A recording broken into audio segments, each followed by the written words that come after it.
अस्सलाम वालेकुम दोस्तों, स्वागत है आप सभी लोगों का मेरे चैनल ट्रैवल गुरु मसूद में। मैं आपका होस्ट और दोस्त मसूद आलम।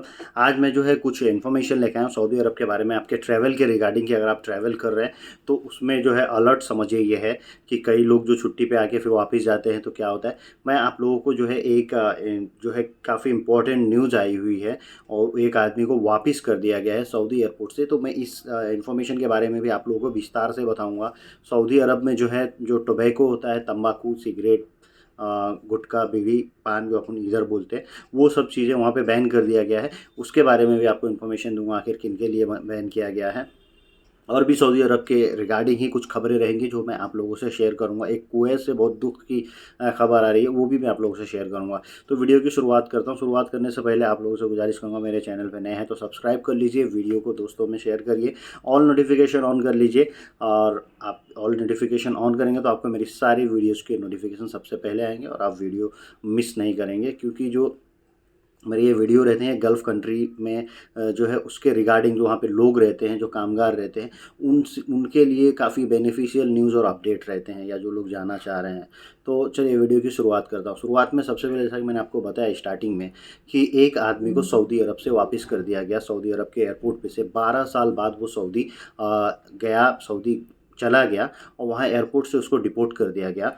तो मैं ये पूरी स्टोरी आप लोगों को बताऊँगा। देखिए, कोई भी आदमी, वो तो कॉन्फिडेंस है ना कि अगर कि कोई आदमी का हुरूफ लगता है तो नॉर्मली हम लोग ये जानते हैं कि भाई 5 साल के लिए बैन है या 7 साल के लिए बैन है। छुट्टी पे आए हुए हैं तो 3 साल और जितने दिन की छुट्टी है उतने दिन के लिए बैन है। लेकिन वो आदमी के साथ में क्या हुआ, जब वो यहाँ से तो सब हो गया, आप किसी ऑफिस वाले को देंगे ना या किसी एजेंट को अपने डॉक्यूमेंट देंगे तो वो एजेंट और उस ऑफिस वाले को भी नहीं मालूम है कि आपका जो है क्या स्टेटस है, क्या मतलब वहाँ पे जो जवाजात में रिमार्क्स जो लिखा जाता है या केस कौन सा है आपका हरूफ में, कैसे करके आपको वापस भेजा गया है, वो या तो आपको आने से पहले वहाँ पूछ लेना चाहिए। लेकिन ये चीज़ें यहाँ से पता नहीं किया जा सकता है। एक था कुछ वहाँ पे जो आपके जानने वाले हैं, उनसे आप जवाजात में जाके केस अपना देख के, केस फाइल निकलवा के आप देख सकते हैं कि आप के ऊपर केस क्या था और उसके हिसाब से आप पता लगा सकते हैं कि आप कितने दिन के लिए सऊदी में बैन है। तो ये जो आदमी गए थे, इनका क्या हुआ कि ये सऊदी एयरपोर्ट पे पहुंचे, उनको वापस भेज दिए। किस लिए? कि बोले भाई आप लाइफ टाइम बैन है। अब इनको मालूम नहीं था। आप सोच रहे होंगे यार सऊदी अरब पे कैसे मालूम चला, यहाँ तो आदमी का वीज़ा भी लगा होगा तो कौंसलेट में नहीं पता चला। कौंसलेट में सब कुछ भी पता नहीं चलता है। आप कौंसलेट में वीज़ा लगा सकते हैं, उसके बाद से आप जो है ट्रैवल भी कर सकते हैं, इंडिया से सऊदी पहुंच जाएंगे। सऊदी पहुंचने के बाद से ही आपको वहाँ के एयरपोर्ट पे, वहाँ के जहाज़ से मालूम पड़ेगा कि आपका क्या स्टेटस है। तो इसलिए वहाँ पे उनका स्टेटस लाइफ टाइम बैन था, उनको वापस भेज दिया गया। इसी में एक स्टोरी मैं जोड़ देता हूँ आप लोगों को। मेरे घर पे मेरे कजिन के साथ में ऐसा हुआ।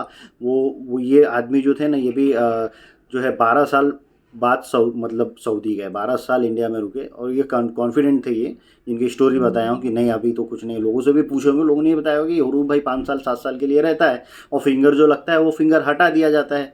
तो लोगों का कॉन्फिडेंस था इनका कि भाई चलो 10 साल बाद जो है अगर आदमी जा रहा है तो 10 साल तक आदमी का फिंगर रहता है वहाँ पे, तो वहाँ से हटा दिया गया होगा तो इसके लिए मेरे को कोई दिक्कत नहीं आएगी। लेकिन आपका जो ये फिंगर वहाँ पे लगता है, जो स्कैनिंग होती है, वो लाइफ टाइम के लिए रहता है। आप दूसरा पासपोर्ट भी अगर लेके जाएंगे तो भी जो है आपका वहाँ पे पता चल जाएगा कि हाँ भाई आप जो है ऑलरेडी पहले सऊदी में आ चुके हैं और आपके ऊपर क्या मतलब वैन लगा है, हरूफ लगा है, क्या चीज़ें हैं, वो सब उनको सिस्टम में दिखा देगा, क्या रिमार्क्स डालें। वो फिंगर लगाते ही उनके सामने आ जाता है। ऐसा ही कुछ हुआ था एक मेरे कजिन के साथ में, जो मेरे बड़े भाई हैं। वो जब गए 2015 में या 15 में गए वो यहाँ से, और 2008 में वो सऊदी से रिटर्न आए थे। करीबन 8 साल बाद जो है वो सऊदी गए। लेकिन देखिए उनके साथ क्या हुआ, उन्होंने क्या दिमाग लगाया था। उनका पहला पासपोर्ट था दूसरे एड्रेस का, तो जिस पे वो सऊदी पहली बार गए थे और वापस आ गए थे। फिर उन्होंने एक फ्रेश पासपोर्ट बनाया और एकदम जो है उसमें पुराने पासपोर्ट का कोई डिटेल्स ही मेंशन नहीं था। एकदम फ्रेश पासपोर्ट बनाया उन्होंने और वो एड्रेस भी दूसरा था जो इन्होंने बनाया। तो सब फ्रेश हो गया। इनको लगा भाई थोड़ा सब हो जाता है, 2008 की बात है, उस समय कहाँ फिंगर उंगर कुछ ऐसा था, और लगा था उनका भी फिंगर। इनको लगा कि भाई ख़त्म हो गया होगा। हम लोग भी भेज दिए थे, चले गए वो। वहाँ पे जब उनको एयरपोर्ट पे पहुँचे तो वो लोगों ने पूछा उनसे कि आप कभी सऊदी अरब आए हैं? तो उन्होंने झूठ बोल दिया क्योंकि पासपोर्ट पे कोई डिटेल्स नहीं था और फ्रेश पासपोर्ट रही, उसका लास्ट पासपोर्ट जो होता है उसका भी कोई इन्फॉर्मेशन नहीं। इन्होंने बोले नहीं आया, इनको बैठा दिए क्योंकि उनको तो सब दिख गया कि भाई ये आए हुए फिंगर लगाते ही। अब ये शाम तक वहाँ पे बैठे, फिर यहाँ से सब लोग परेशान क्या करें क्या नहीं, फिर समझिए अल्लाह की मर्ज़ी। फिर दूसरा जो स्टाफ आया, जो चेंजिंग होता है शिफ्ट, दूसरा आदमी आया तो वो देखा कि कई लोगों को बिठाए थे, ये भी बैठे थे, तो सबको पूछा भाई अभी इस बार जो आप जा रहे हो काम करने सऊदी अरब में, जिस कपिल के पास जा रहे हो वहीं पे काम करना, जिस कंपनी में जा रहे हो वहीं पे, दूसरी जगह मत जाना काम करने, क्योंकि ये भी दूसरी जगह पहले काम किए थे, फिर आउट पासपोर्ट पे आए थे। तो इन्होंने बोला हाँ हम मतलब जिस कंपनी में जा रहा हूँ वहीं काम करेंगे, तो इनको फिर छोड़ दिया, 12 घंटे एयरपोर्ट में बिठा के रखा, छोड़ दिया।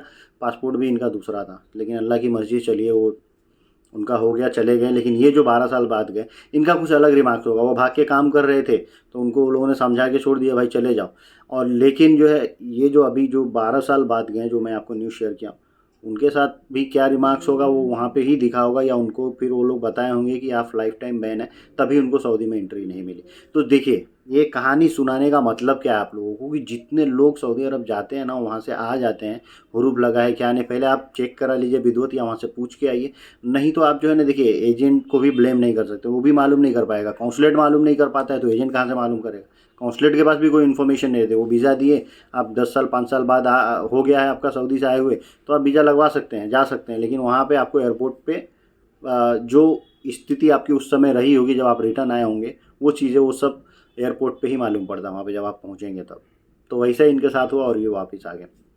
दूसरा एक न्यूज़ शेयर करना चाहूँगा, सऊदी अरब में जो है ये जो होता है ना तंबाकू, सिगरेट, पान, बीड़ी, गुटखा, ये सब चीज़ें बैन कर दिया गया है वहाँ। किन के लिए? सिगरेट बेसिकली बोल सकते हैं, टोबैको जो है वो 18 साल के नीचे के लोगों को आप सिगरेट, गुटखा वगैरह नहीं बेच सकते हैं, पान वगैरह नहीं बेच सकते हैं। तो मतलब जो भी मतलब ये जो चीज़ें होती है ना टोबैको से रिलेटेड, जो आप खाते हैं या फिर पीते हैं, सिगरेट वगैरह, ये चीज़ें 18 साल से कम उम्र के लोगों को आप नहीं बेच सकते, ना वो बेचता, ना उसको बेचना है। 18 साल से कम उम्र का आदमी बेच भी नहीं सकता, 18 साल के कम का उम्र ख़रीद भी नहीं सकता, ना पी सकता है कम उम्र का आदमी।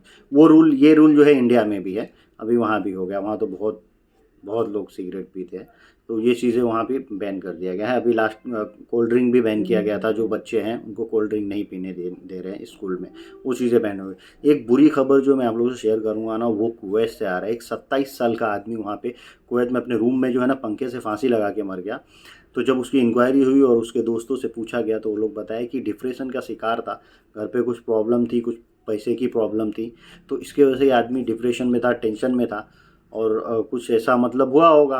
तो उसके वजह से मतलब मेन रीज़न वो लोग यही बताए, पैसे की प्रॉब्लम थी, इसकी वजह से डिप्रेशन में था, और उसी वजह से उसने फांसी लगा लिया। तो देखिए आप लोग जब विदेश में जाते हैं, रहते हैं, वहाँ पे लोग एक दूसरे को सपोर्ट भी करते हैं। आपकी प्रॉब्लम है तो अपने दोस्तों से शेयर करिए कि भाई मेरी मेरी ये ज़रूरत नहीं है। वहाँ पे लोग, यानी इंडिया में नहीं देते, वहाँ पे लोग आपको 1000-500 रियाल एक एक आदमी दे देंगे कि भाई चलो ले लो, अभी अपना काम कर लो, फिर हमको दे देना बाद में। तो ऐसे आप लेके अपने प्रॉब्लम्स को सॉल्व करिए। अब ये नहीं कि भाई ज़िंदगी को अपना ख़त्म कर लें, और फिर ये सब चीज़ें अच्छा नहीं है। तो मैं सोचा ये सारे इंपॉर्टेंट न्यूज़ आप लोगों से शेयर कर दूं। तो वीडियो को आज यहीं ख़त्म करता हूं, और मिलते हैं फिर अगली वीडियो में आप लोगों से। तब तक के लिए जुड़े रहिए मेरे साथ, देखते रहिए मेरा channel travel Guru Masood. Thank you guys, thank you for watching.